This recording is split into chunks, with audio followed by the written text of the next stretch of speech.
Welcome, friends, to the How To Heretic. I'm Uncle Mark. And I'm Uncle Dan. And this is your user's guide to life on the outside. That's right. Leaving religion is the first step into a larger, better world. But it can also be a scary world. Things work differently now. Never fear, that's why we're here. We're your audio uncles. And with help from good friends and experts in all sorts of fields, we're going to share the stories and seek the knowledge to build a great life. After all, you only get one that we know of, so you better make the most of it. And here's how.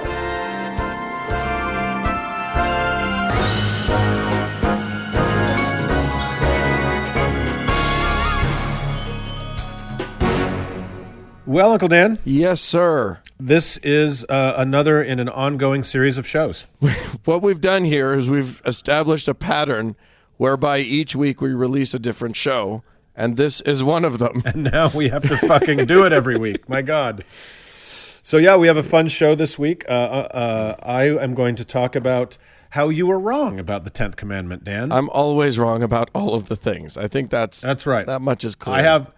I have a better one. Okay, good. Excellent. And then Uncle Doug will talk to us a little bit about something that is sacred, but not secret. Yes. So we're going to tell it. But you can't see it, but it's actually real. You can see it. It just looks like Haynes. And if you're a faithful Mormon listener, you might want to turn off the show now. Yeah, that's true. And then, Dan, you're going to talk to us about a feast. Yeah, we're gonna. If you're a faithful Jew, you might want to pass over that one. We're going to eat some shitty food and celebrate a lot of dead babies. Indeed. Hey, that sounds like a fun show. Let's do it.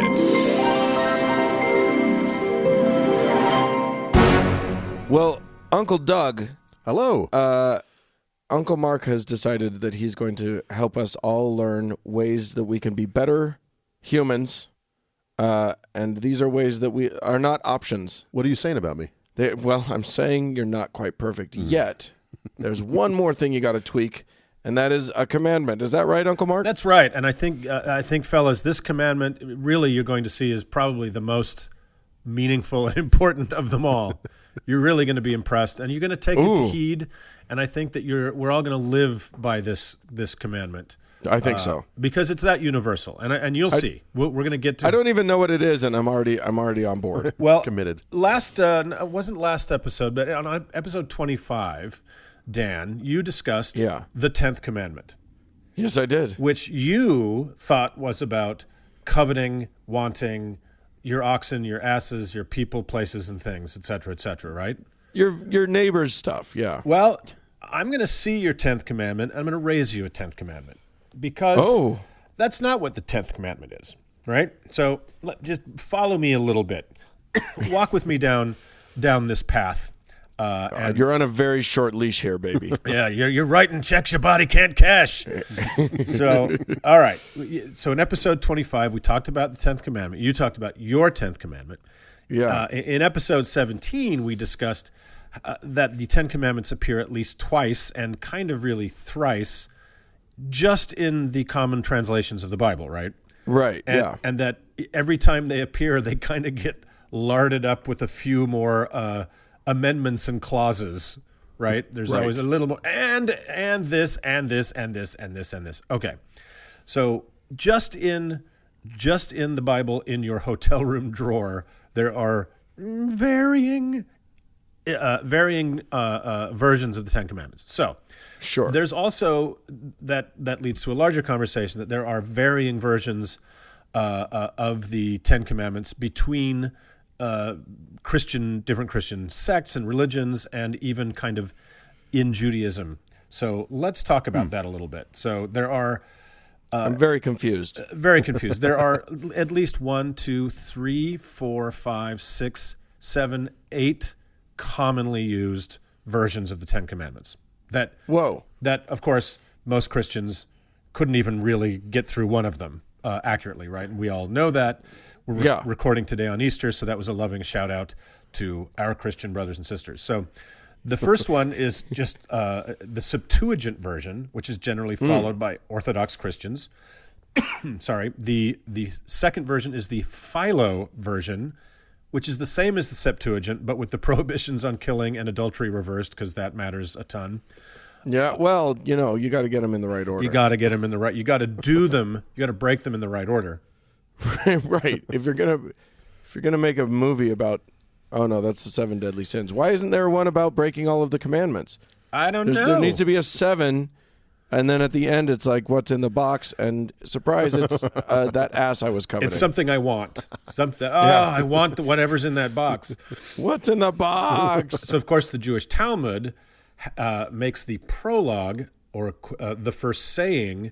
And combines the prohibition on worshiping deities other than Yahweh with the prohibition on idolatry, which, sure, why not? Sounds the same. The prologue, which kind of reads as the first commandment in the classic Jewish Talmudic version, is, I am the Lord thy God, which have brought thee out of the land of Egypt, out of the house of bondage. So that's more of a statement of qualifications for a job than a commandment, but... No, that's a commandment. Yeah, because it's followed by, and I don't know if you know this from the Hebrew, but it roughly translates to "damn it, motherfuckers." I am the Lord thy God, and I delivered you from Egypt. Damn it. So then the next version is the Augustine version, which follows the Talmud in combining verses 3 through 6, but omits the prologue as a commandment and divides the prohibition on coveting in 2. And following the word order of Deuteronomy 5:21 rather than Exodus 20:17 for anybody playing along at home. The Catechism of the Catholic Church largely follows Augustine. The Lutheran version is called Luther's Large Catechism. I just realized that's really funny. I heard that about him. He had the biggest catechism. If he does say so himself. He used it to bang the nail into the church door with his giant catechism. And that follows Augustine, but omits the prohibition of images and uses the word order of Exodus 20:17 rather than Deuteronomy 5:21 in a shocking reversal from. Yeah, yes. You know that we're not following any of this, right? But but I'm laying the groundwork. For why your 10th commandment was the wrong one. So the Reformed Christians follow John Calvin's Institutes of the Christian Religion, which follows the Septuagint. This system is also used in the Anglican Book of Common Prayer. Yeah. But wait, there's one more. And that is the Samaritan Pentateuch. Sure. The Samaritan Pentateuch has an additional commandment. What? That they number as the 10th. So... Is that Samaritan? Not American, Samaritan. Right. Samaritan. Are they still around, the Samaritans? They are a little bit. So what do you guys know about what do you guys know about the Samaritans? I know there was a good one. As far as I'm concerned, there was only one, and he was nice. He was a nice guy. Right. The rest of them were mean, but they didn't actually exist because there's only one of them. So what do you know about like the Highlander, right?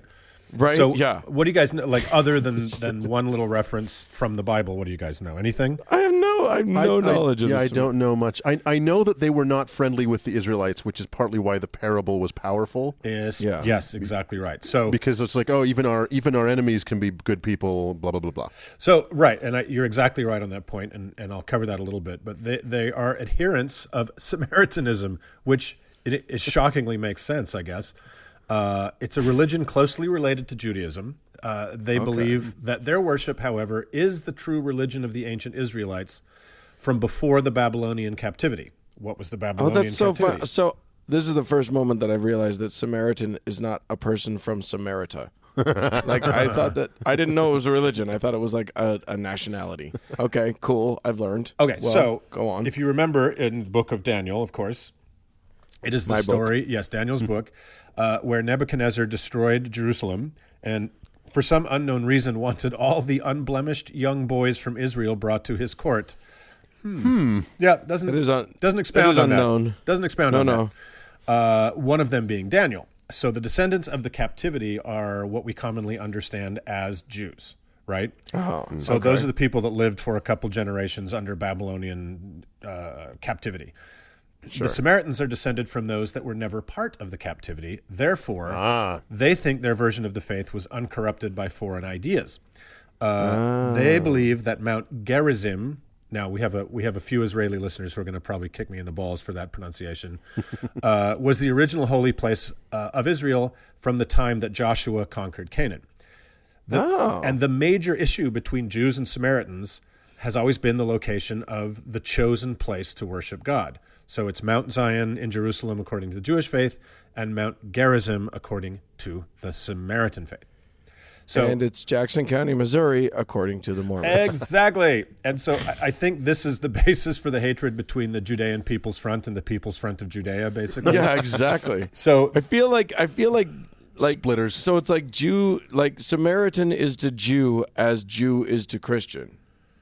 As Islam is Christian to Christianity, is to Islam, as Mormonism is to Christianity, it just keeps going. As Scientology is to as the true nothing. as religion Shia of are Zenu. to Sunni, etc., etc. Right? There's Right. one little tiny difference that has just rippled out into something big and stupid.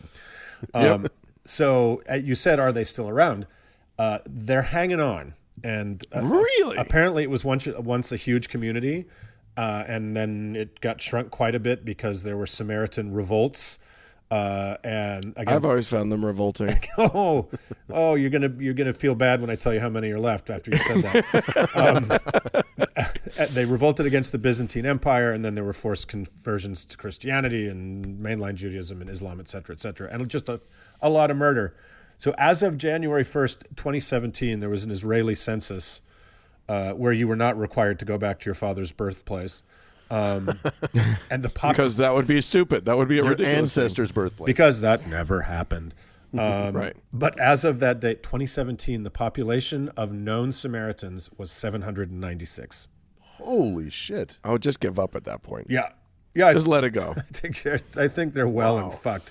But they are a recognized and protected religious class in Israel, even though the Israelis don't care for them very much. Which brings us to the aforementioned story, Doug, of the story of the Good Samaritan. Yeah. And we all know that it was a guy was traveling. He was beset by robbers who beat him up and took his shit and wounded him. And then an Israelite priest walked by and said, "Ugh, right. I don't want anything to do with this." And then a Levite walked by and was like, "Ugh, gross."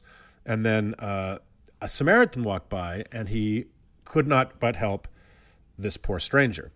And then not only helped him by binding his wounds, but got him a hotel, basically, gave the innkeeper money and said, "Take care of this guy. If you spend more than this, I'll pay you when I come back through." And again, the reason that story matters, even though it was never explained to me that Jews and Samaritans hated each other. Yep. Right? He was just another guy. Like Dan said, he was a guy from the town of Samarita. I had there was no context to the story other than, what I took from it was be nice, which which is a good thing. Well, it's probably the best possible Bible story ever because it is be nice to people. There's no way to interpret it other than just there's a way to interpret it, which is that rabbis suck, and so does those other guys suck. Right, totally. But the conclusion is be nice to that guy on the street. Right. Exactly. And what's interesting is it's one of the few stories in the Bible where context actually makes it better. Yeah. Totally.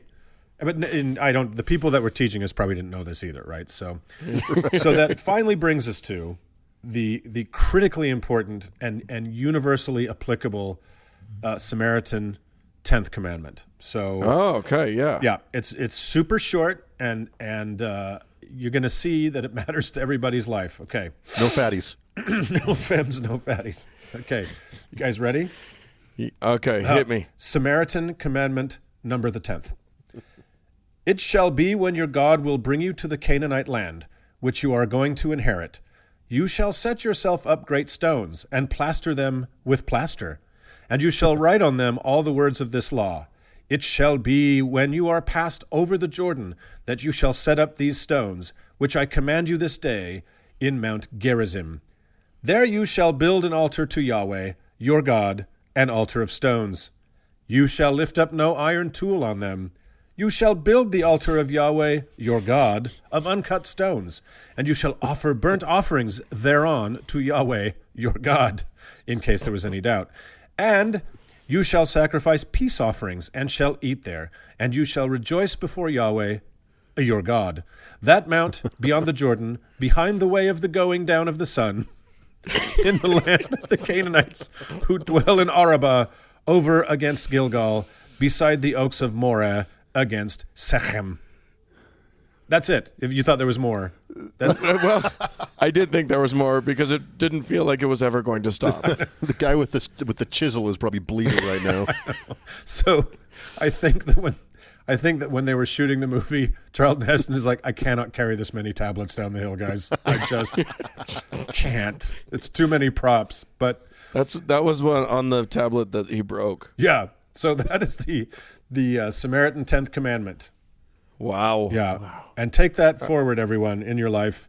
Apparently, when the Samaritans write their shit out, they like to go longhand. Yeah. What's left of them? They're few people of a lot of words. Wow. Yeah. All right. There's the 10th commandment, fellas. So when you do inherit the land of Canaan, make sure you write on your rocks. You plaster your plastered rock and write on it. But I think again, this is our third or fourth conversation about the 10 commandments. The blizzard of versions and disagreement between even the Christian ones is so hilarious that it beggars belief that anybody could actually think this shit matters. So that's my take on it, fellas. Words to live by. Yep. All right, let's move on. Moving on. Hey, Uncle Mark. Present. One of the things that is happening in the world right now, it is a very holy week. It is the holiest week, and we are recording on the holiest day of the year. Right, April Fool's Day. That's right. Which is I've been calling it Easter Fool's Day. And so I went for a drive through downtown Salt Lake City. Through Temple Square. And this also happens to be the Mormons are doing their general conference right now. And I like to go and watch and look at the throngs of Mormons because it's like thousands and thousands of Mormons from all over many lands. That's right. Who descend on Salt Lake City for this time. For conference, the annual, semi-annual meaning twice a year, correct? Yes. And I like to go there and look at the seas of bad shoes and all of the off the rack terrible black suits and things. That's right. We took the boys from God Awful Movies to Temple Square on conference weekend, and I think it was almost too much. I think Eli converted. He and did. Then the rest of them wanted to kill themselves. Eli said he wanted to be that happy for just 1 minute in his life. So, Uncle Doug, we've got you here to help us understand something, and that is that underneath all of those floral print dresses and polyester, badly ill-fitting suits, Mr. Mac suits, there's a magical miracle. There's a wonderland, and you're going to expound on that. I thought we should talk about magic underwear. Yes, indeed. This is now. We this is a segment that we're going to really poke the hornet's nests of all the world's religions, because this is a segment we call Sacred Cows, and if Mormonism, which I think is mean because those Mormon ladies they like their sugar. Hey, now and it's not nice to say. The preferred nomenclature is built to quilt.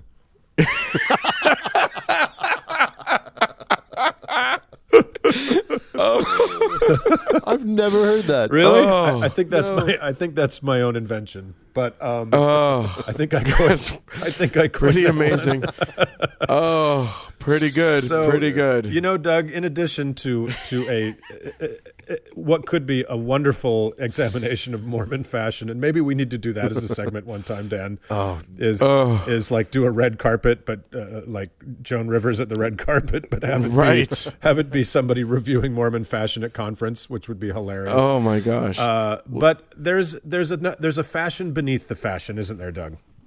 There is, and I think it is a very known fact about Mormons that they have magic underwear. It's become a source of quite a bit of ridicule. The church has responded to this in some ways, but it's a stuff of legend. It is the stuff of legend. If you know very little about Mormons, that's one of the few things you would know is they wear magic underwear. So I thought we could take a minute and actually dive in and explain what are they, why are they. Yes. And so let's talk about magic underwear. And this is unsurprisingly, Mormons get very offended when these kinds of things are brought up. They're very sacred. They're very sacred. They would say I would yeah. say this is probably the most oddly. It's not kolob. It's not polygamy. It's not all. It's maybe Joseph Smith marrying child brides, possibly against their will. This is I think the touchiest topic for true believing Mormons. I agree, and I think they get more offended and kind of, and we'll talk about this more.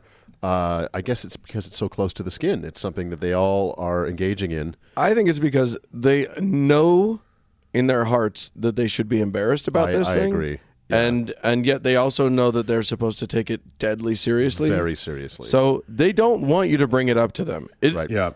Genuinely, it would be rude to bring this up to a Mormon in any way other than just like the most respectful way possible. Yeah. And there's no good way to bring this up. No, and they don't want to talk about it. And they would say it's sacred, not secret. Right. But, I mean, it's both, obviously, to them. So Joseph Smith, when he was fashioning his new religion back in the 1830s, was leaning very heavily on the Old Testament, and garments as an issue are big in the Old Testament. Because if you're looking for ideas, that's where you start. That is the place. Yeah. It's definitely got ideas. Yeah. Yes, it does. And so he borrowed a lot of this idea of garments from the Book of Exodus and some scriptures that I'm not going to bother reading. But the practice of wearing garments and the rules and regulations about them really kicked in the early 1840s, not long before his death. So there's not a lot of written doctrine about garments. It's very much like the temple ceremony. It's very close to the vest. They it's an oral tradition basically. Under Nothing's the vest. written down. Under the vest. Nice. Yeah. So when you receive your garments when you go through the temple through the endowment ceremony, Right. Which is when you're going to go on your mission, you're going to get married, And it's called that because they check how well you're endowed so that they can fit you for the garments. Is that right? That's not far from the truth. That's why Doug ended up with lady garments when he went to the temple. Ooh! Ouch! So when you go to the temple, you're given your garments, and they're explained to you. The original garments that Joseph Smith and the first Mormons wore were down to the wrists, down to the ankles, one piece, strings, no buttons. That mattered for some reason. It was a wetsuit. It was, right. And can you imagine the stink? And weirdly, they were open in the crotch. They didn't have a seam in the crotch. Yeah, That's not weird. How are you going to get the shit? Like, you've got to pee and poo. well, yeah, but they didn't tie together there. It was just open. You mean there was a hole? No, it was like a slit, like a big slit. So your junk would hang out, I guess. There are no pictures of them. There's some drawings. There aren't even. There's not even relics of these left because they just didn't make it. The very first versions of this. Yeah. Okay. So all garments are white for purity, a representation of purity, except active members of the military can get sand-colored shirts. Really? Right. Yep. Yeah. Or Wow. you can take in regulation military shirts and have the stitches, which we'll talk about in a second, the sacred marks put in them. Oh, interesting. Yeah, and then they can be sanctified. So, in spite of the fact that these things are supposed to be bulletproof, apparently, it's a better strategy to hide from the bullets than. No, just they're to not limit them. actually bulletproof. Like, No, they're not. No.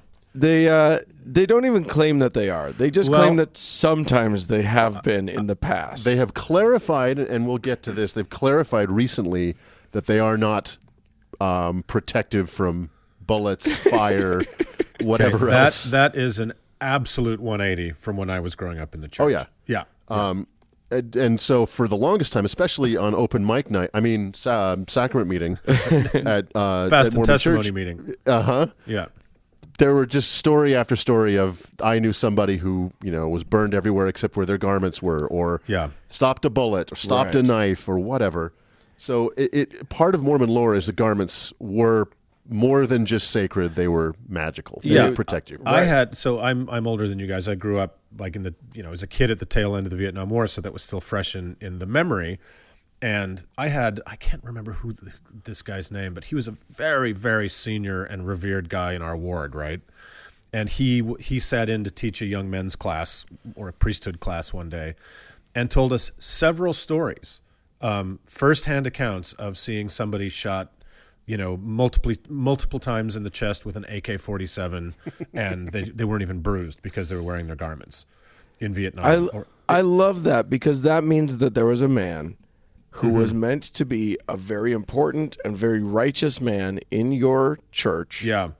Who was bold-faced lying to you. Through his teeth. Straight fucking lying. Like, just literally looking you right in the eye and telling you like fucking lies to make you believe his stupid church. Dan, that was every Sunday, right? But that particular Sunday, the lie was about... But these are personal lies. Yeah, he personalized it. And potentially very dangerous lies. If you think about it. Yeah, but this, I don't know, Doug, whether or not there's any doctrinal proof, quote unquote, proof to back up the claims that, it could stop a tank round and, when I was invading Normandy. And those stories were very common. Yeah, they're very common. And nobody tamped them down, right? So if it wasn't doctrinal, it was absolutely accepted that was, quote unquote, truth. I think as the Mormon Church in the last couple decades has moved into the modern era, it's, with yeah. Look at it go. So to speak. Look at it go. Don't get whiplash from watching the grass grow, people. But you got Mitt Romney out there on TV, and you can see his garments through his shirt in some cases. And so they're trying to kind of demystify this and make it not so goddamn silly. Well, one of the things that they did recently, fairly recently, at least within all of our lifetimes, is that they made the neck of the garments a T-shirt neck. Yeah. A crew neck. That's what I when I wore garments, I wore a T-shirt. It was, really? I wore the celestial smile, they call we it. all grew up with dads whose the neck of their garments dipped down low on their chest. Yeah. And we all called it the eternal smile or the celestial smile. Yep. Yeah. And that was the big giveaway. Exactly. So now it just looks like they're wearing T-shirts under there. Yep, absolutely. Yeah. So let's get into the... Hold on, I was going to say, I'm old enough to... I don't know if you guys remember this, but when I was a kid, my parents did have wrist-to-ankle garments that were... Really? Yeah. Do you remember those piece? Yeah. Onesies, and they were poochy and like cotton, and it was like an old prospector's underwear. It had literally a trapdoor. Totally. Yeah, my dad had the onesie, but it was short sleeve, short pants. I think that happened in around 1980 would be my guess. It was in the 70s. It was actually 77. Okay. Where they allowed for two pieces. So we'll get to this. So let's dive into the nuts and bolts of garments themselves. So right. The garments have several markings on them. There's 4 markings on garments. There's one over each of your nipples, one over your belly button, and one just above your right knee. Okay. Now the one over the right nipple is a square, like raising your arm to the square, like you're swearing in a courtroom. It's not a full square. It's like it's like a right angle. It's like a right angle. Like an L. It's two sides of a square. And that is to remind you of the covenants you have made and remind you to keep the commandments of God. Okay. There is a V over your left nipple, because you can feel it with your nipple, and that reminds you. And that's how you remember things, is by feeling it with your nipple. Reach out with your nipple, brother. You know what? I as a man who wore garments for a period of time, you would remember. You would put them on, and you would see those, and it would click in your head. You would actually have this, like, you would think about it. You would, because you were such a good boy. True. I was such a good boy. And so there's a V over your left nipple that is it's a compass mark, and it's to remind you that you are the undeviating course leading to eternal life. Oh, the mark just over your navel. It's a titty Leahona. Boy, that's now we have to do a whole other episode. Left. I know. One guy somewhere is just laughing his ass off. There's just a straight little line over your navel that's to remind you of strength in the belly and marrow in the bones. And I always took that, and I think most Mormons do, as a reminder of the word of wisdom, which is the Mormon prohibition on drinking and smoking and other things. Boo. And then the mark just above your right knee is to remind you that every knee shall bow and every tongue confess that Jesus is the Christ. Okay. So those are the sacred marks of the garments. And that sounds really threatening. It does, doesn't it? Yeah. That's jihadi. That's fucking jihadi talk. Right? Well, and remember that the Mormon faith, when these things came about, was a pretty militant faith, and especially under Brigham Young's leadership here in Utah, I remember in the temple ceremony, you drew your thumb across your belly to talk about disemboweling the enemies of God. Yeah, you also drew it across your neck. The blood of the prophets. And you would say, I will suffer my life to be taken before I give up these secrets. Exactly. That's right. And remember, this comes from a time when the Mormon church had an army, had a literal army. Yeah, had army. There's pretty strict rules about how to, deal with your garments. And there's very strict rules about how to dispose of your garments, and many listeners will know already what these are. But it says you are to remove the marks and destroy them. So you got to cut out, and these are just so that you know what the marks are. They're like just stitches, sort of embroidered in. Yeah, very simple. And they're not beautiful. They're just the most basic kind of stitch. They're not ornate. It's just white on white. It's white on white. They're not ornate. They're not, they're just stitches. So you cut those out and destroy them. It does not say how to destroy them. So you can almost tell how devout people are by the method they use to destroy them. So some people burn them. Right. Some people just cut them up into a billion little pieces. And I've even heard of people putting them down the disposal.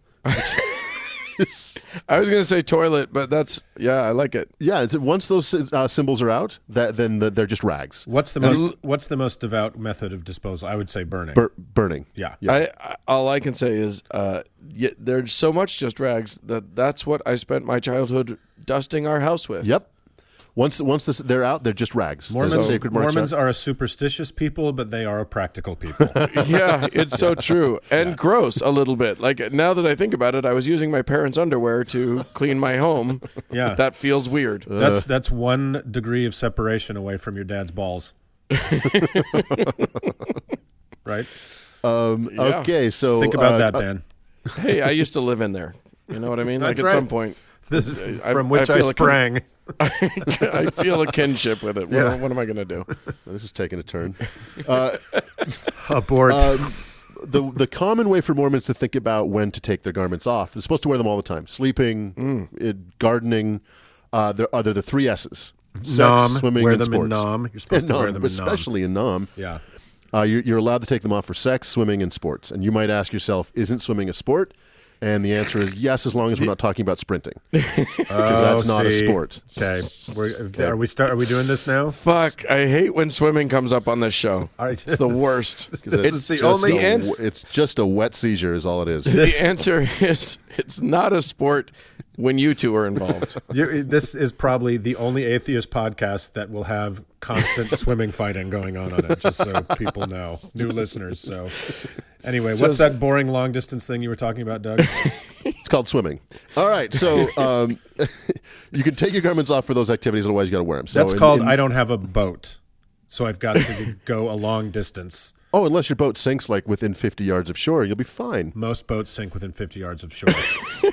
It's a known fact. Go on. I don't believe that. What are we talking Speaking about? of boats sinking, do you realize that that our podcast has gone off the air now? Nobody listens anymore.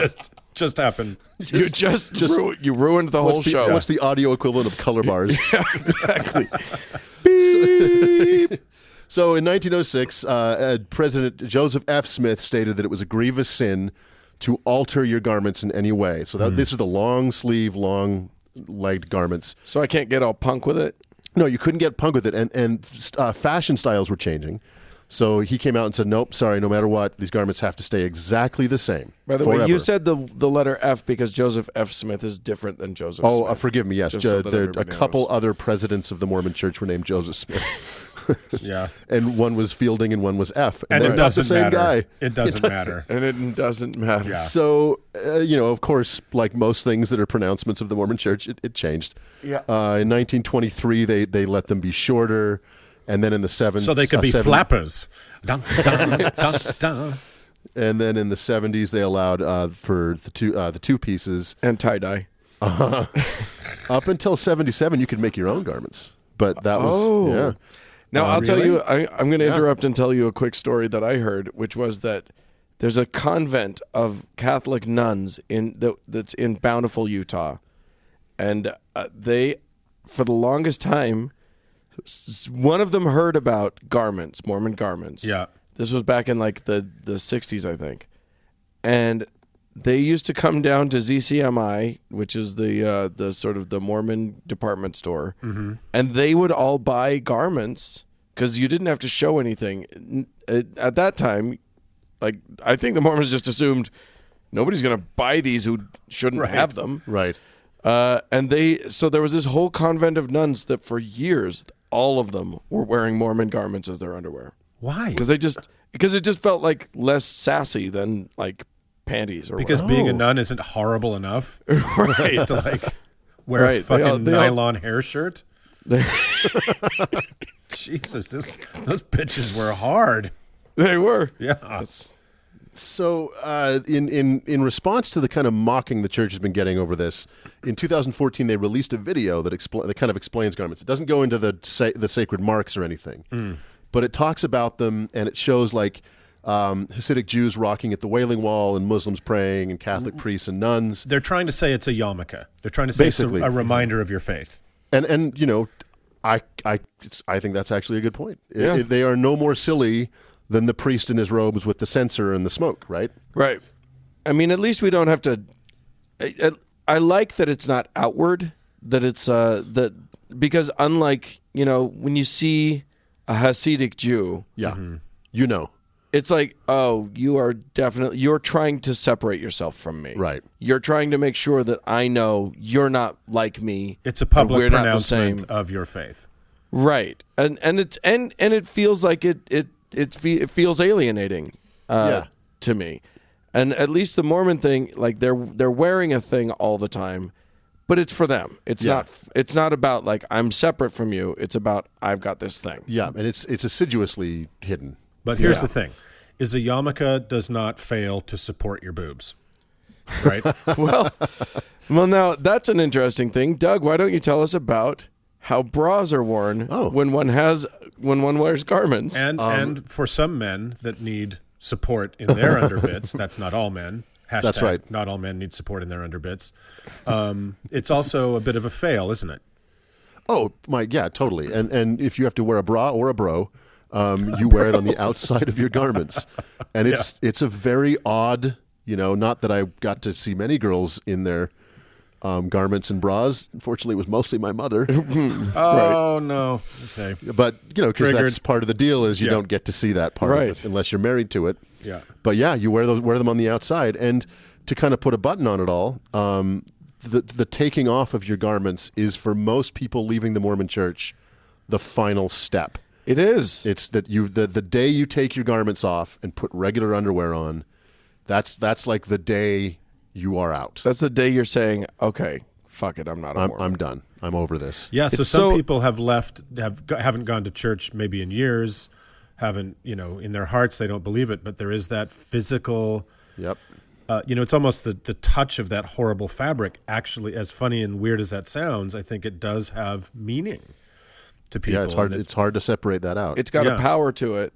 You know, my wife was wearing garments when we met. Oh, really? And we were you know, we dated, and you know, there is this interesting thing that Mormon people do where if they're teetering, if they're considering not being Mormon anymore, they will have regular person underwear that they will wear like on a date so that they can fuck and nobody will see them and go, ooh. Right. And then you know, they have their Sunday gear or whatever. But yeah, Andrea, like, she had real trouble. Not trouble, but like she couldn't just. She was like, well, what should I do with them? Yeah. She looked at me and she wanted some ceremony. And I was like, you should throw them into the dumpster. And she went, oh yeah, I guess I can just do that. It was like this revelation for her that, oh, I don't have to cut the things out of the stuff, and I don't have to do any of the things, because a lot of people, even people who no longer believe it, still will a bridge too far. Still cut the things out of the symbols out and burn them, and then you know, it's a sort of it's an interesting ritual. I put mine in a drawer for a long time after I'd left. They just sat in a drawer, and finally I just threw them away. Yeah. But I kind of didn't know what to do with them for a while. This speaks to how that weird attachment to you can forget everything else about the religion. You can realize that the Book of Mormon is just an absurd falsehood and a pastiche of a bunch of shitty stolen ideas. But, the garments are very, very sticky to people. And I don't mean that literally, but in some cases. I was helping a guy move, and he was a kind of a big figure in the gay community in Salt Lake. He was a well-known person and was, as gay, had been out and gay for 20 years. Right. Hated the church. He went through reparative therapy as a kid. He was tortured by it. And so I was helping him move. He was moving house one day, and he asked a bunch of people to help. So I was kind of going through the bedroom and pulling out drawers, and there was a pair of garments in there, and I kind of picked them up, and I couldn't for the life of me think that this guy had these for any reason but a joke. Right. And he wore them to a white party to freak everybody out. Exactly, or at the Gay Pride Parade or something to really freak the Mormons out. And I said, "Hey man, what do you want to do with these?" And he flipped out. And I was kind of laughing, and he ran and grabbed them, and he said, "Nobody touches these but me." And all those years later, he still had this really strange attachment he could not break to the garments. So yeah, I think it's fun for us because it's only the three of us talking; nobody else is listening. Right. But it's fun for the three of us to talk about these things, but and we don't care for all things Mormon. But I would just say to our listeners, yeah, if you have Mormon friends or you want Mormon friends, this is a subject you have to approach with great caution. I would recommend not bringing it up. Yeah, or at all. Yeah, it's tricky. It's a tricky one. Yeah. If they're super cool, they'll talk very gently about it with you. Or I forgot to mention originally there weren't stitches; there were holes in all of the places where there were stitches. What? So your nipple would poke through. You had nip holes? Yeah, the first. Oh my God. The first couple versions of them. Oh my God! So now, if you wanted to see somebody's mark, they would show you a little mark. Before they would show you their shirt with just their nipple poking through there. Weird. Yeah. Weird. Oh my God, I fucking love that so much. I think so much of Mormonism is a look inside the secret sexual corners in Joseph Smith's head. Clearly like true. Nipples poking through a wool shirt was something that he could not live without, right? Oh, well, I mean, it led him to take on more and more wives. He just the thought. Yeah. Oh, show me your garments, baby. Need some new nipples. All right, well, I feel like we've uncovered that, huh? Yeah, we sure took the shirt off of that subject. Thanks for creeping us all out there, Doug. Sure, guys. Yeah, it was great to talk about your dad's balls, Dan. Let's move on. Yes, please. Hey, Uncle Mark. Mm-hmm. People who listen to this show are the greatest people in the world. Are the luckiest people in the world. Send in the clowns. Getting my Broadway streams crossed here. It's going to be a lot of that on this show. It's how we do. It's our thing. It's kind of our gig. And some of those people have been very generous and have decided that they're going to join the legions. It'll be a legion someday of people. Let us write their names in the stars, Dan. Yes, let us plaster a rock and inscribe their names thereupon. Upon it, Mount Silly Puss. So, special thanks today to our new patrons, Devil Doc, Dwayne, and you, sir, need to come up with the patron saint for one Miss Jen. Oh, Jen. Well, I think Jen is watched over by a very, very special saint. Oh, yeah? And I'm trying to think of who it is at the moment. And I think Jen's patron saint is, of course, Saint Afterburnicus of Daytona Beach.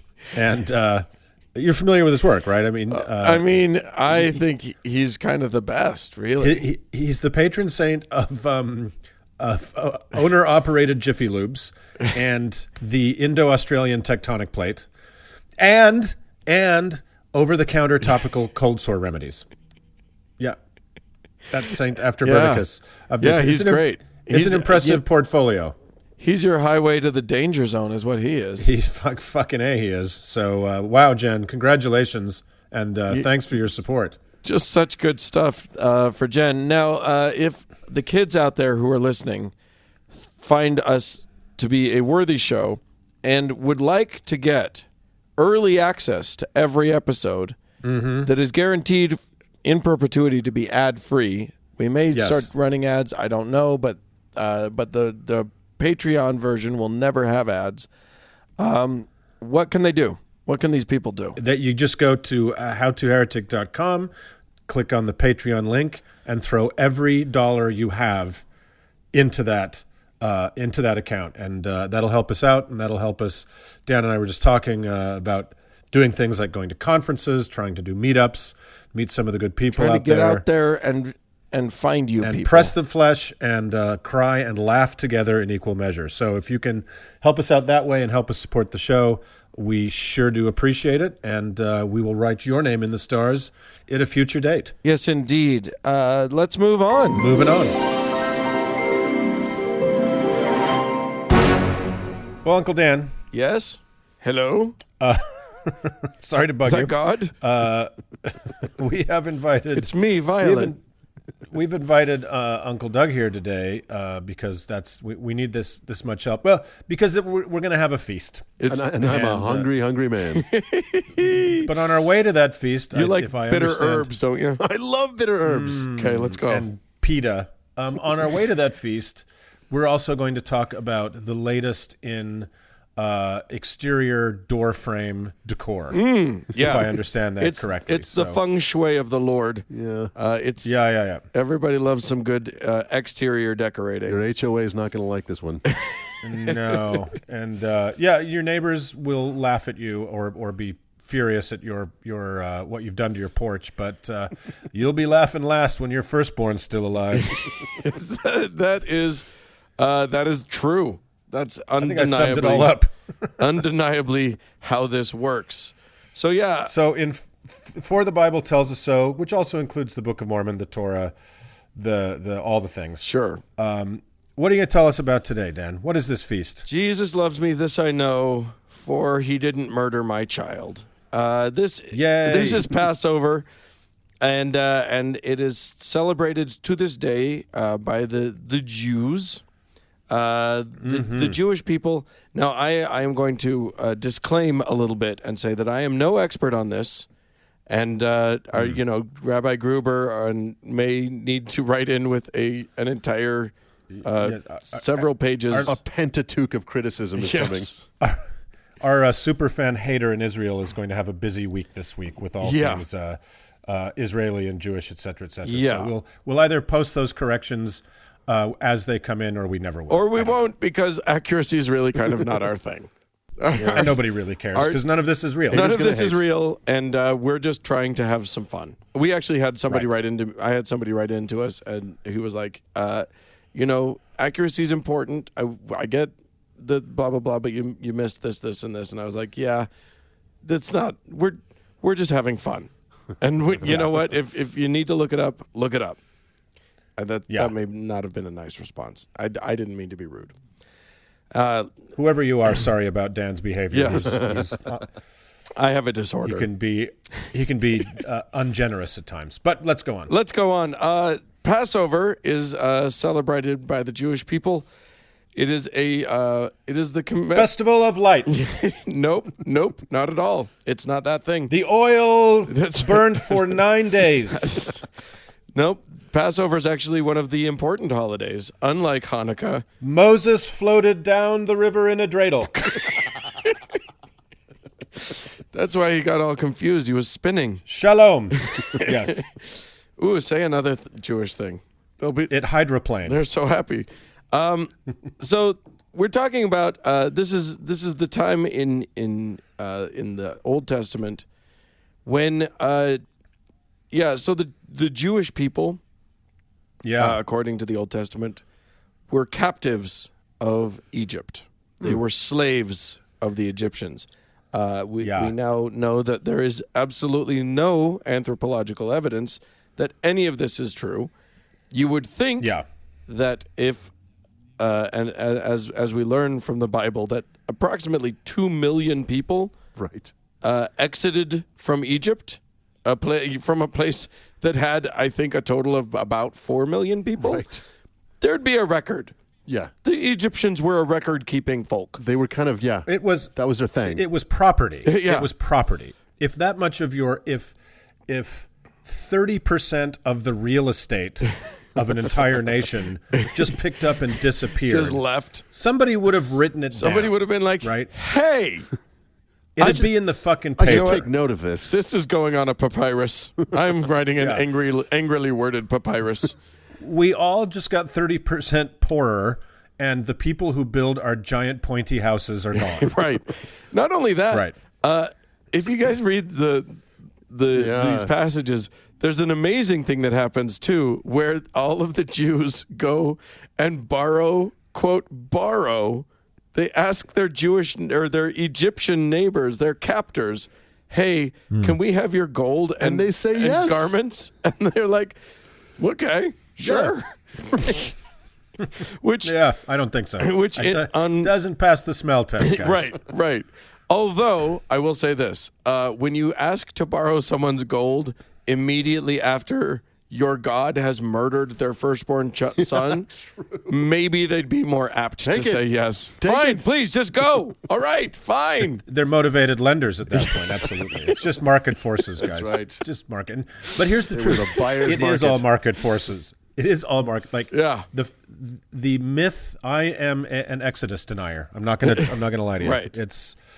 But there just simply is no evidence to back up this massive historical claim. Correct. Massive. Correct. Right. This did not happen. I think we can fairly safely say, with a reasonable margin of error, none of what I'm about to relate to you happened. Not even if we exclude the magic stuff out of it. Just the talking snake. Just the story. Or not the talking snake, the staff turning into the snake. It's another snake. There's a bunch of snake stuff. I'm pretty sure that anything involving a snake in the Bible is bullshit. Right. because St. Patrick had driven the snakes out of Israel. Well, you're mixing the Along you're with the mixing Jews. universes. Crossing the streams. That's DC. It's not Marvel. So, yes, the Egyptians are holding the people of Israel captive, and yes, their leader, one Charlton Heston, has gone to the Pharaoh several times and said, "Let my people go." People, I don't. I like to think I do a good Heston impersonation, but the fact is I don't. Mark, we've both tried Let ours. my people go. Okay, fair enough. We're all terrible at it. I think we've established. I was visiting. And he approached. Yeah, go ahead. Sorry. He approached Yul Brynner Right. at the height of his hotness. I got to say, Right. That was a fine looking pharaoh. I was visiting Mark in L.A. one time. He was doing a shootout there, and we were on the outside the Man Chinese Theater, and Charlton Heston's handprints are there in the sidewalk. And I put my hand into his. It fits so well. I expected the thing to sink into the ground and reveal something. You know what I mean? You are Charlton. There was a Heston. gun. A gun comes up. Being held by a cold dead hand. Anywho, and then you get to lead his people. That's right. So King of the Jews. It's the miracle of the Passover. I don't think we're going to get to this story, and I don't mind, to be honest with you. Okay. So yes, let's try. Moses has gone to the Pharaoh cares? and said, "Let my people go, or my God will beat up your God or your gods." And the Pharaoh's like, "No, we're not going to let you go." So then come the 10 plagues. Let me see if I can find the 10 plagues. I know they're written. There were seven. Were there 7? There were 10. There were 10 plagues. It was like One for each commandment. I don't really. Yeah, right. I don't actually have the list. Oh, here it is. The river turned red. Yes, Aaron turns the Nile red. They got frogs. You got your lice. You got your hordes of wild animals. I'm pretty sure this is just the foundation of Jumanji, isn't it? You got Yeah, I mean, I think if you know anything about French cuisine, your plague of frogs is really just an opportunity. Yeah, is it not? exactly. And good thing, because number 5 is that a pestilence kills the domestic animals. So good thing the frogs are around. Yeah, good thing you had all those toads. Yeah, exactly. The Egyptians get painful boils.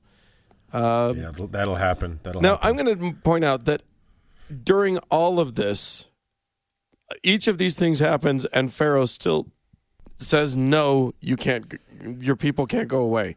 Even after, and this one's a good one. I love this one. Hail falls from the sky and catches on fire and burns on the ground. Yeah. Burning hail is not enough. Well, that was because Saddam Hussein had set the oil wells on fire. Oh, right. Mixing the universes. Right, I remember that. What? I read a somewhat convincing apologetic about the 10 plagues, about how there was a flood above Cairo that washed all this mud into the water. Like red mud, and then that drove the frogs out of the river. Then the frogs died, and the flies came, and then the pestilence and the lice were resulting from this flood, these dead frogs, and then that pestilence killed the livestock. And it holds up pretty well. This is like the 12 days of Christmas from hell. But it actually holds up pretty well until you get to the flaming hail. Right. And then you're like, riddle me that one. Right. What was the apologetic for that? I can't remember. I think it was a volcano erupted. I'm not kidding. I'm pretty sure that the apologetic was... Yeah. I'm pretty sure the apologetic is just and even after that we still have a couple more. We have a swarm of locusts that devour all the crops, and then the seagulls came. That's right. You're mixing the universes. And then darkness. It's dark. None of this is convincing to the Pharaoh. Yeah. He's like, boils. Pfft, I've dealt with boils. I eat boils for breakfast. People get boils. What do you want from me? Yeah, exactly. Leave me alone to eat this frog. When my herpes clears up, then I'll be worried. But yeah. So then God says, you know what? I got one more card in my hole. First of all, let me tell you something. If your God can't come up with a first out the chute convincing plague, your God sucks. Yeah. Frankly, if your God can't just be like, if your God really wants your people not to be slaves, he can just make them not be slaves. Right. He can just, change. He can change the Pharaoh's mind. Right. He can kill the Pharaoh. He can do anything. He can pick up a pyramid and drop it on the Pharaoh, and Moses would be like, now you believe me? And they'd be like, see ya. Does he drop it pointy side down? Just kills the Pharaoh. Yeah. But I think we can all agree that it's more convincing for all if he just starts with like some red water and frogs. It's like a magician fucking up 10 card tricks in a row. Was it this card? This time for sure. Everybody's walked out of the show, and he's like, okay, I got one more thing. Hey, Pharaoh, watch me pull a rabbit out of my hat. So he does this. So he tells Moses and Aaron the secret code, which is that you knock 3 times on your door. Up, down, left, right, A, B, B, B. Then blood on the door. Everybody has to kill. All of the good guys in the story have to kill a lamb. And there's like enormous, as you would expect, enormous amounts of instruction as to like how to kill the lamb and when to eat it and how to roast it. And you roast it with fire, and you do not roast it. You can't do anything with the water, and you got to pour out the blood. And there's like all of this nonsense about it. And eat it with unleavened bread.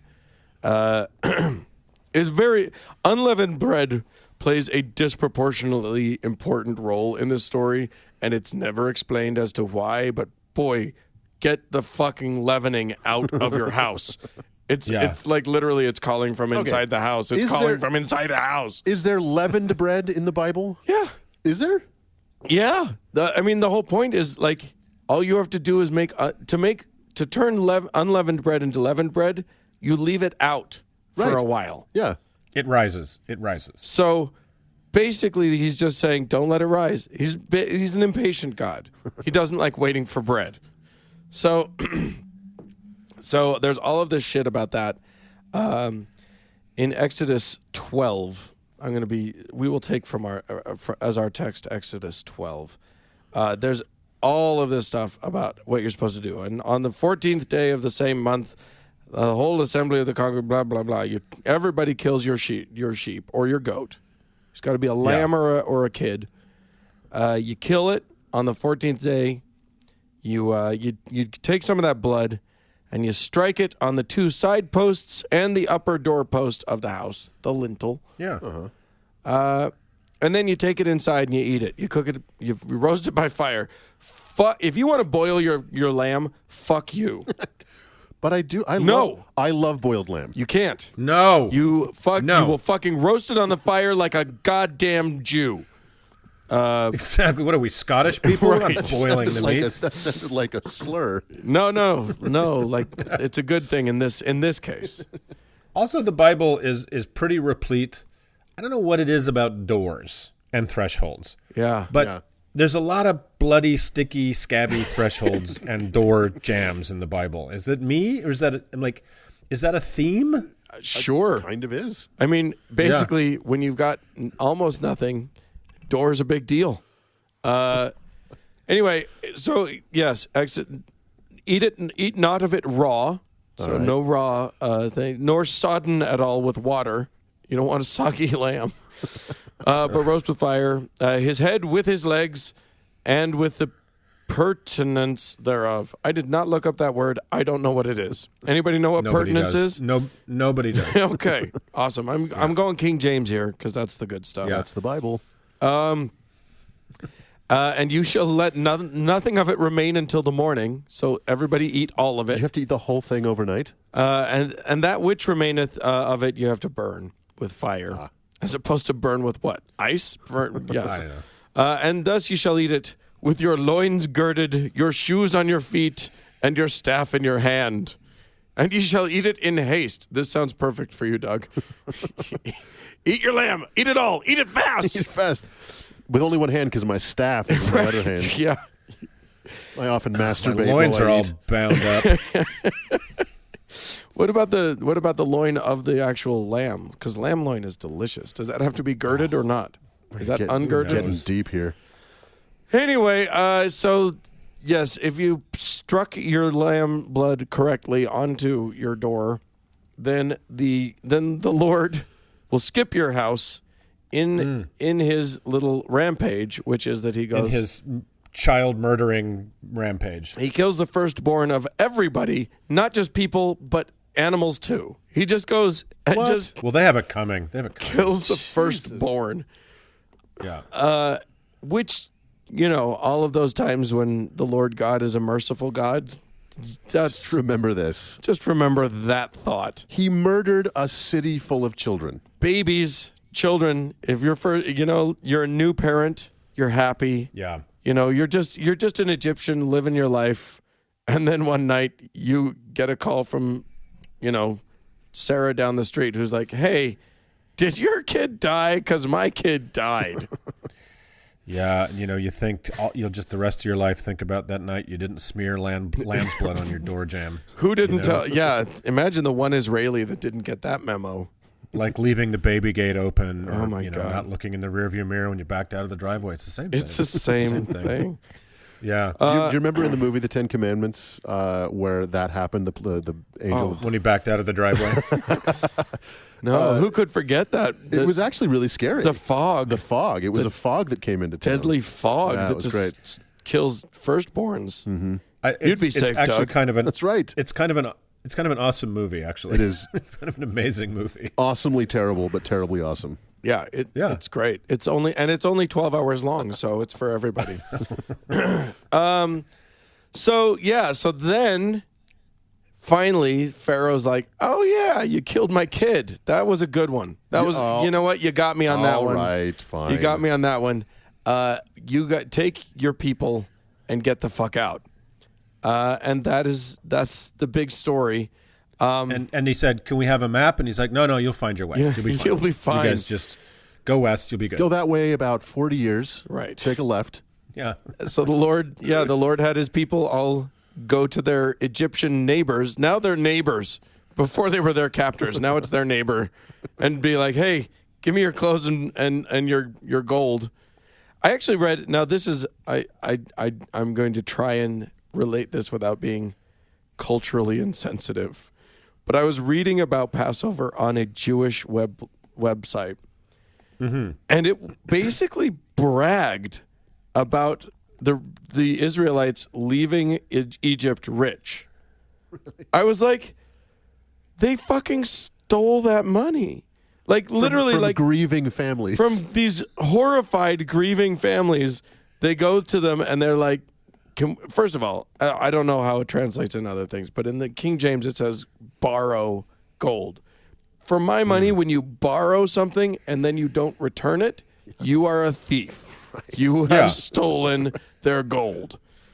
But it felt very odd to me that they were like, so they made it out rich. They were wealthy. Hooray. I would temper that. I mean, it's all bullshit. It's not true. But I would temper it with, if I was a slave and then I talked the guy who owned me into giving me all his shit, I'd be like, yeah, I feel like that was fair play. Yeah, well, all right, fair enough.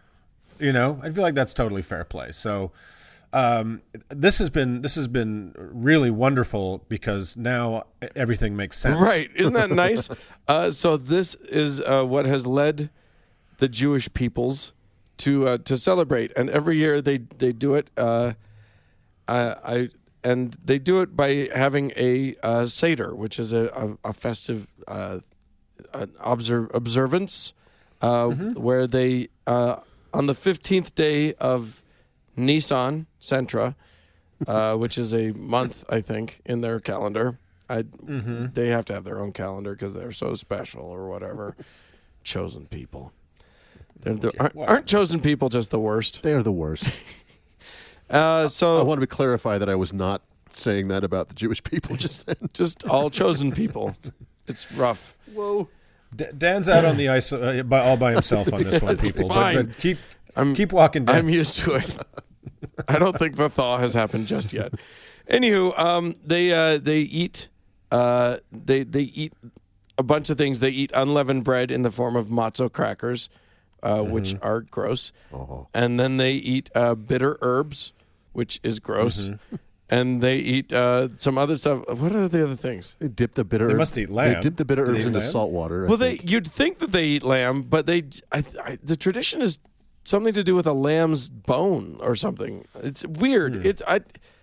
It all feels very strange to me. Yeah, I think the bitter herbs are about, the bitterness of slavery, and the salt water is about the tears of the Israelites. Yeah, the unleavened bread is like we were in a hurry, we couldn't wait for it to rise. And that was that's an interesting thing. Like I saw I was reading an account of, again, from this website that was sort of geared maybe toward children, that was like, here's why we celebrate this and here's why we do this. And it was like, and the unleavened bread was because they didn't have, they had to get out in a hurry and they didn't have time. Well, as I just related to you. Yeah. They were commanded to eat unleavened bread. At that dinner. And the dinner before they had to get out early. Maybe it was God prepping them. Like, bitches, you are not going to get leavened bread for a while. So get used to it. Get used to it. I think, here's the other thing. Some Jews to this day have a tradition where they literally clean their kitchen and look for any crumbs of leavened bread to make sure that they get it all out of their house. They don't contaminate it with a risen bread. With leavening. So they make a fun thing of it where they're like, "Oh, kids, go find your crumbs and get them all out." What's funner than looking for crumbs? What could be more fun than that? Well, I'll tell you what's more fun than that.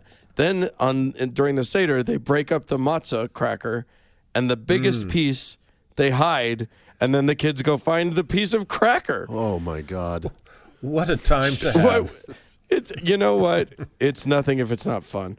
By the way, have you guys ever eaten? Have you ever like really seriously eaten kosher food? Yeah. It's not really. It's not a thing. Terrible. It's terrible. Jewish listeners, former Jewish listeners, I hope that you've given up that part of your tradition because the cuisine really needs to go.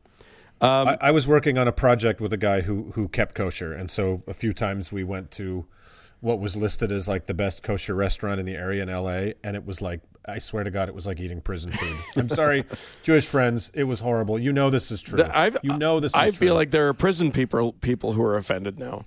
Exactly. There's also the tradition of like leaving out. You pour. There's all these wine traditions. You drink little things of wine, but you leave a glass of wine out and the door open for Elijah. For the Virgin Mary.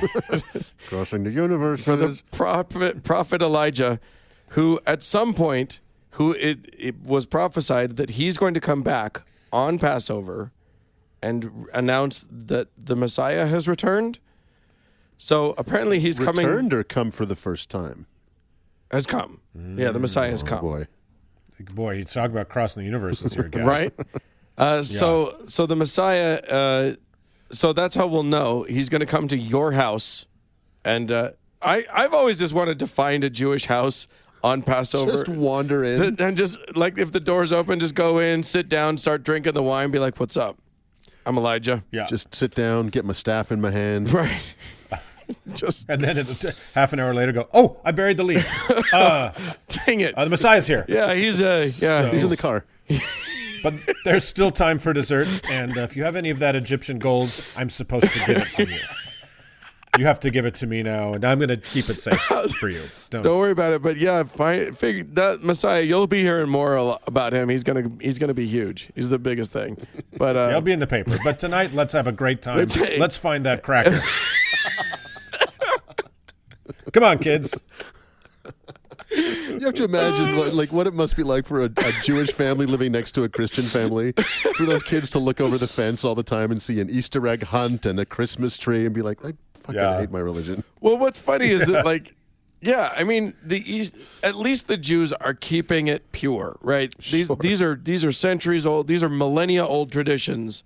They're holding old school, and you know the Christians are like, oh well. That's an interesting tradition that you pagans are doing. That's ours now. Right. And look at the thing the Druids are doing. That's ours now. Oh, look at the thing the witches are doing. We're going to do that thing. And just take all the fun stuff and slap Jesus stickers on it, and then they get to do that. And the Jews are like, you know what? I'm sticking to my lamb bone. I like bitter herbs. Fucking bitter herbs. That's my girding my loins, and you can't stop me. Because I got a staff in my hand, motherfucker. Oh, my God. So next time someone tells you to put lamb's blood over your door, I don't think you can say no, frankly. Call the police. I'm just going to go do that from now on. It's not worth the risk. And does anybody still? That's not part of anybody's thing. No, right? They don't do that. No, anymore. like no Hasidic sect or anything like that does that. I think that the Samaritans may still do that one. For real? No, I don't know. I just learned about Samaritans like 2 minutes ago. Yeah, but their Passover is coming up. They actually have a different Passover. Of course they do. Theirs is like on April 29th or something. So if you're near Mount Gizzard, you want to have a good time, go start smearing blood on people's doors. Hooked up with Samaritan Passover. It's fun. It's all fun. They like sweet herbs. It's right. Well, this has been sad and insane and bizarre. So hope everybody had a good time. You're welcome, everybody. Let's move on. Let's pass over this shit.